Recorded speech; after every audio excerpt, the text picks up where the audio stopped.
Over the past few years, we've seen a lot of companies try to tackle virtual and mixed reality headsets.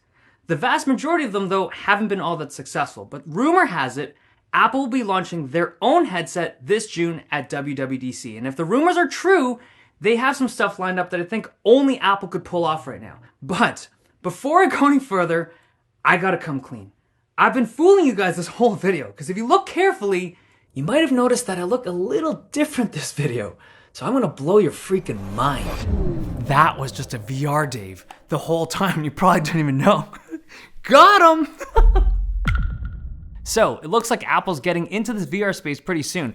I think one of the biggest obstacles that they're gonna have is somehow popularizing this tech outside of gaming, right? Because this is Apple. It has to be massively popular. If they're gonna build the hardware and develop all the services for it and make it something that they're gonna make profits from, it has to extend way beyond gaming. So I looked into the rumors just to see what they're doing, and it looks like, well, there's three things that strike me as being quite interesting. The first is that their headlining feature seems to be some kind of FaceTime in VR, or some kind of like 3D FaceTime. So the idea being you'd wear a headset, and the people that you interact with, I don't like my hair right now, man. You guys just have to deal with.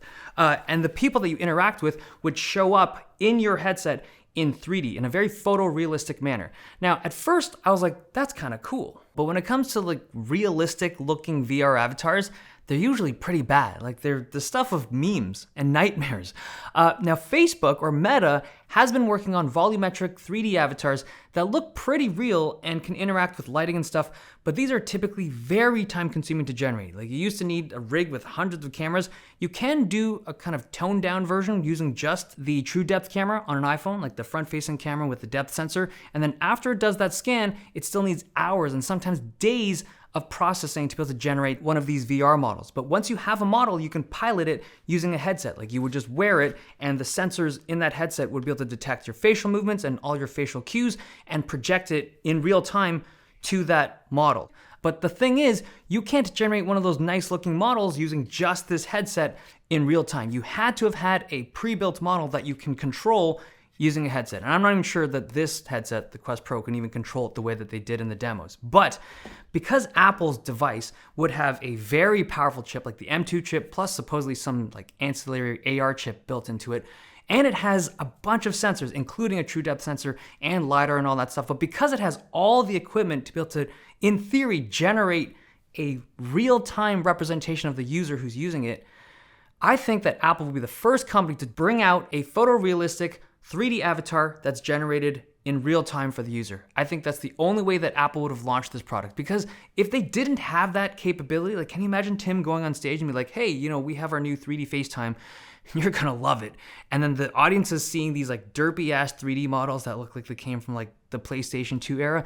There's no way. That would be funny, but it'd be devastating for Apple, like devastating to the entire like VR industry, to be honest. Like I think that Apple's implementation of this is gonna look good. The whole realistic faces in video conferencing. Okay, the second thing of interest to me is their whole virtual and augmented desktop capabilities. So virtual desktops have been around for a long time, where you can place these big screens or multiple screens into virtual environments.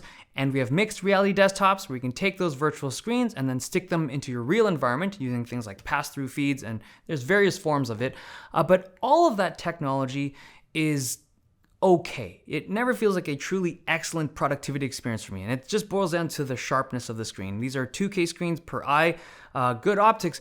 Apple's headset is supposed to be running 4K OLEDs per eye, but I think the biggest advantage with Apple's whole virtual desktop or augmented desktop thing is the UI. Like all these other products we've ever seen have simply taken your regular Windows desktop or Mac desktop and just reprojected it as screens, right? But Apple would have full control of all the hardware and software here, so their augmented desktop experience would be really tuned for their ecosystem. So they'll probably have a bunch of like functional widgets and launchers, and I'm sure it'll just have really tight integration with existing Apple products.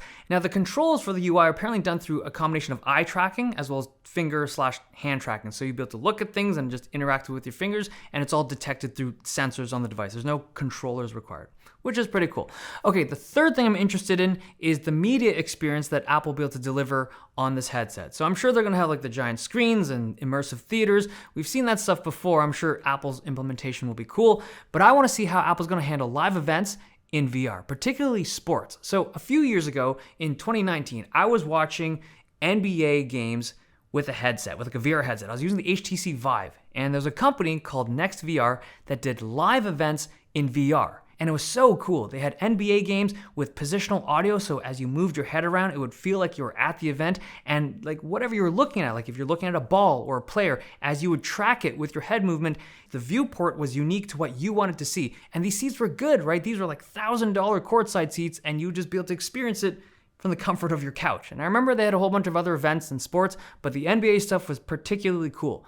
But then Apple bought that company. In 2020, I think it was like $100 million, but they bought this company, and after that acquisition, they disappeared. Like all the streaming stuff, it stopped. And since then, I have not seen a single company that has delivered an experience that was nearly as good as NextVR did in 2019, dude. That was like 3-4 years ago. So I am stoked to see what Apple has done. I mean, I hope they did something good with it and then just like burn it to the ground. But I feel like they have something up their sleeve that'll be extra cool. Okay, last thing, the hardware. So just real quick, it's supposed to be very light. Like even the battery pack is supposedly external and connects via a cable to keep the weight down. But I think for the user experience that Apple's trying to deliver with generation 1 of this product, an ultralight headset is very valuable. Like for all the developers that would be picking this up to kind of build the ecosystem that this whole product is, you're gonna be wearing for extended periods of time. You want extreme comfort for that, right? Not like weight to bog it down. They don't really need the portability as much. But man, this whole product category, I'm so interested to see how Apple takes this. Okay, June, WWDC. We'll see you then.